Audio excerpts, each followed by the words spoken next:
और money matters में बात होगी किस तरह से मुल्क की इकोनॉमी के लिए बड़े ज़बरदस्त स्टेप्स उठाए जा रहे हैं और वो आप तक ट्रांसलेट होंगे और फिर आपके बिजनेसेस और आपकी पॉकेट्स तक भी पहुंचेंगे। हुआ ये है कि पाकिस्तान ने चाइनीज़ कैपिटल मार्केट के अंदर पहले पैंडा बॉन्ड्स रिलीज़ कर दिए हैं और इस चीज़ को, ये तारीख तो रकम हुई है, लेकिन पाकिस्तान ने जिस लेवल ऑफ परसेंटेज के ऊपर इन बॉन्ड्स को निकाला, मार्केट में मुख्तलिफ बॉन्ड्स मौजूद हैं और वो मुख्तलिफ परसेंटेजेस पे हैं।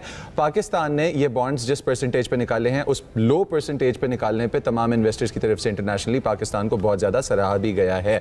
अब इस तमाम इस सिचुएशन के बारे में बात करने के लिए और इस पैंडा बॉन्ड का चीनी मार्केट में जिस रेट पे ये निकला उस रेट पे निकलना और पाकिस्तान की मईशत कैसे जुड़े हुए होना और इन्वेस्टमेंट का पर्सपेक्टिव डिस्कस करने के लिए हमारे साथ AKD से सुहेल मेमन साहब मौजूद हैं। शुएब मेमन साहब हमारे साथ मौजूद हैं। माय अपॉलॉजीज, मौजूद है हमारे पास। तरफ चलते हैं। अस्सलाम वालेकुम शुएब साहब, apologies for my mistake. And panda bonds जो चाइनीज़ मार्केट में हम लोगों ने रिलीज़ किए हैं और हमारी एक कैपिटल मार्केट के अंदर पहला स्टेप है जो लिया गया है, तो एक तरह से हिस्ट्री इन द मेकिंग है चाइना की मार्केट के अंदर। तो इस कैपिटल मार्केट में स्टेप इन करना पाकिस्तान के लिए कितना ज़रूरी था? क्या ये सही वक्त था कि हमने स्टेप इन किया या पहले कर लेना चाहिए था? जी, वालेकुम अस्सलाम। आपका सवाल जो है वो तो बहुत पहले इनको कर लेना चाहिए था, नंबर एक।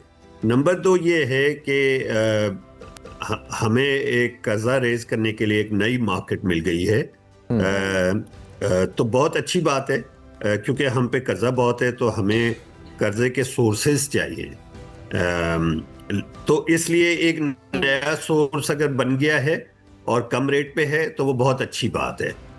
हाउएवर ओवरऑल हमारी कोशिश यही होनी चाहिए कि हम अपने ऊपर जो कर्जा है उसको जितना कम कर सके उसको कम करें, और ख़ास तौर पे जो फॉरेन डेट है उसको। तो हमारी कोशिश जो अब पिछले 2 सालों से हो रहा है वो ये है कि आपका करंट अकाउंट जो है वो डेफिसिट जो है वो बहुत ही कम है, अक्सर सरप्लस आ जाता है। तो ये अच्छी बात है, लेकिन इसको मज़ीद सरप्लस करके अपने पास डॉलर्स होने चाहिए ताकि हम जो इतना बड़ा कर्जा है 130 बिलियन डॉलर्स अराउंड, मेरे पास एग्जैक्ट फिगर नहीं है, लेकिन ये 130 बिलियन डॉलर जो है हम आस्ते आस्ते रीपे करना शुरू कर दें ताकि हमारा कर्जा कम हो।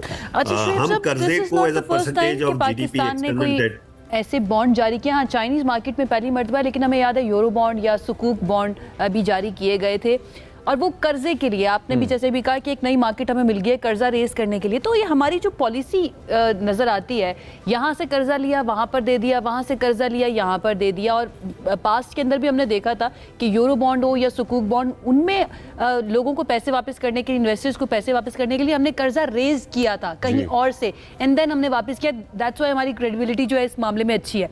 Is it the right way to move forward? जी देखिए, पहला स्टेप तो सही है कि जी आपके पास कर्जा रेज करने के सोर्सेज एक नया आ गया, लेकिन इसके साथ साथ जैसा कि मैंने कहा कि कर्जा हमें कम करना है और हमें उसके लिए हमारे पास एक 5 साल 10 साल प्लान होना चाहिए कि हम अपनी एक्सपोर्ट्स को भी बढ़ाएं। हम अभी इस वक्त जो है ट्रेड गैप हमारा आता है, लेकिन फिर हम उसको इनवर्ड रेमिटेंसेस जो हमारे नॉन रेजिडेंट पाकिस्तानीज जो बाहर हैं वो पैसे भेजते हैं, उन पैसों को हम इस्तेमाल करते हैं ये ट्रेड गैप के लिए ज़्यादातर।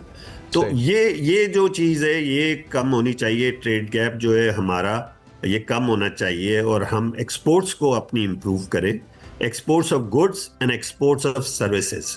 आप देखें इंडिया का भी बहुत बड़ा ट्रेड गैप होता है, आई थिंक 250 बिलियन डॉलर के करीब होता है ट्रेड गैप, लेकिन कोई 170 बिलियन डॉलर्स की आईटी सर्विसेज की एक्सपोर्ट्स है उनकी, हमारी वो एक्सपोर्ट्स है ही नहीं आईटी में, तो वो लोग वहां से मैनेज कर लेते हैं।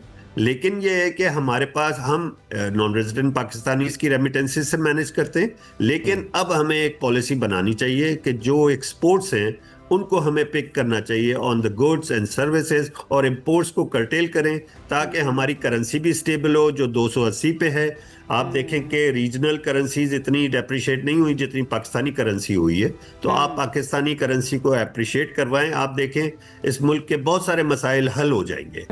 And तो ये we एक would बड़ा really अच्छा पॉइंट है, appreciate इसके it ऊपर अगर काम करना पाकिस्तान चाहिए। की करेंसी अप्रिशिएट करेगी, बिकॉज हमने देखा है ओवर द इयर्स डॉलर की कदर बढ़ती जा रही है। पाकिस्तानी करेंसी आप जितना मर्जी कमा लें, वो लगता है कि 100 रुपया ना 1-2 रुपए के बराबर हो चुका है। लेकिन शुएब मेमन साहब, थैंक यू सो मच हमें Thank you. ज्वाइन करने के लिए। मुख्तसर वक्त के अंदर आपने अच्छे तरह से हमें समझा दिया है। देखिए, इस तरह के बॉन्ड्स जारी करना फॉर शॉर्ट टर्म पाकिस्तान की इकोनॉमी के लिए अच्छा हो सकता है, लेकिन लेट्स होप कि ये जो हमने वादा किया ना 2.5% का, ये हमें किसी से कर्जा लेकर वापस ना 25 करना करोड़ पड़े। डॉलर वर्थ ऑफ बॉन्ड्स जो हैं वो हमारे निकले हैं मार्केट के अंदर, जो 2.5% पे निकले हैं। इसकी ट्रांसलेशन कैसे होती है, इसके ऊपर फिर इंशाल्लाह ताला बात ज़रूर करेंगे।